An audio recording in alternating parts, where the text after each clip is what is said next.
देखिए, ये farmer bill नहीं है, ये फार्मर्स के डेथ वारंट पे मोदी सरकार ने साइन किया है।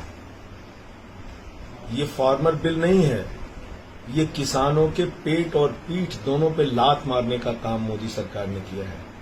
हिंदुस्तान की आजादी के बाद सबसे बड़ा काला कानून, जिससे किसान का समर्थन मूल्य आने वाले दिनों में खत्म हो जाएगा, जिससे देश के अंदर कालाबाजारी बढ़ेगी और सारा कुछ किसानों का जो काम है वो पूंजीपतियों के हाथ में दे दिया गया। आज चंद पूंजीपतियों के हाथ में सरकार कह रही है कि भंडारण की असीमित छूट है आपको।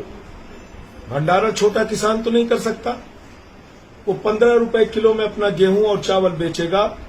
बड़े बड़े पूंजीपति उस गेहूं और चावल का भंडारण करेंगे, प्याज का भंडारण करेंगे, चना का भंडारण करेंगे और भंडारण करने के बाद जब बाजार में कीमतें बढ़ जाएंगी 10 गुना दाम पे उसी किसान को वो पूंजीपति बेचेगा।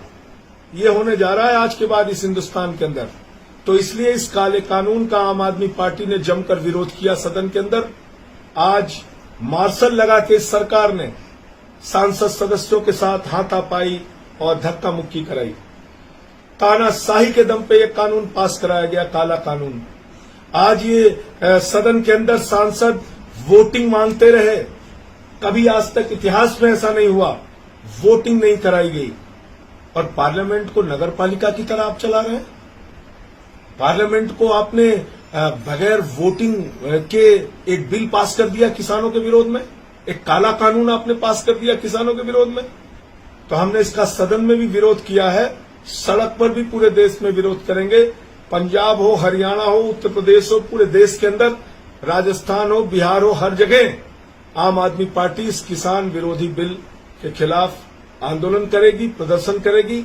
और इसके लिए रणनीति बैठकर हम लोग अपने नेता अरविंद केजरीवाल जी के साथ आगे की योजना बनाएंगे। सर, डेरेक ओब्रायन ने एक एलिगेशन लगाया है कि उनका कहना है कि आज के दिन जो है द रूल बुक्स में है उसको तोड़ा गया है, जो रूल है, इसीलिए उन्होंने भी उसको वेल के सामने ले गया था। उनका ये भी कहना है कि जो पार्लियामेंट का फीड है, जो दिखाने की बात होती है, आज उनको भी सेंसर्ड किया गया है राज्यसभा टीवी को, और जो स्प्रेड प्रोपोगेंडा के तौर पे एक तो मैंने आपसे कहा ना कि तानाशाही और आपातकाल लगाकर अगर एक सरकार काम कर रही है, उसको नियम नहीं फॉलो करना, उसको कानून नहीं फॉलो करना, उसको संविधान नहीं फॉलो करना, उसको नहीं करना है।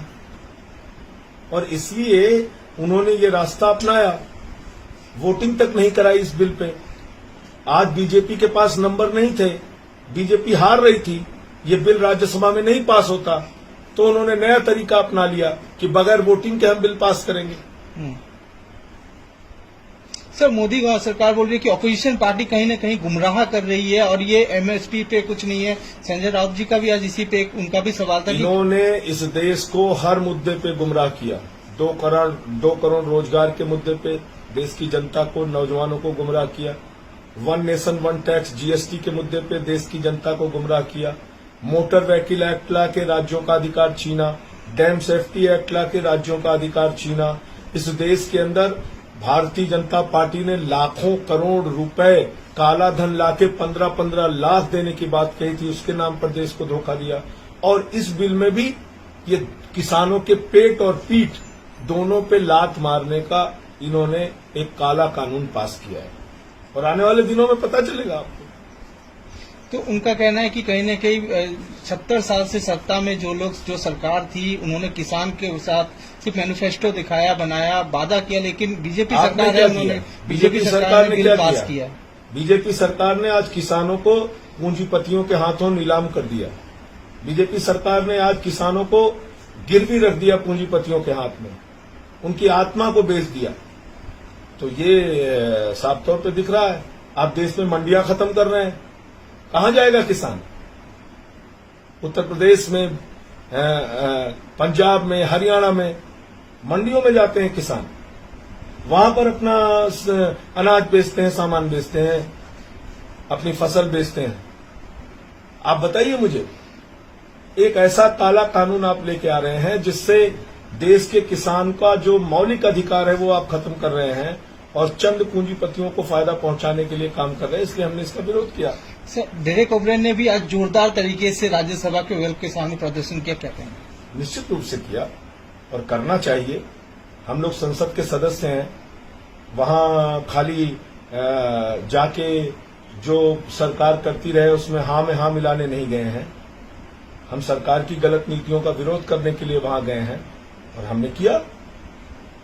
सर आने वाले दिनों में क्या आम आदमी पार्टी किस तरह से इस प्रोटेस्ट को आगे बढ़ाएगी? वो अरविंद जी के साथ मिलकर हम लोग आगे तय करेंगे कैसे करेंगे। आप लोग हर राज्य में जाके इस चीज को सही तरीके केजरीवाल जी के साथ मिलकर हम लोग तय करेंगे आने वाले दिनों में क्या करना है।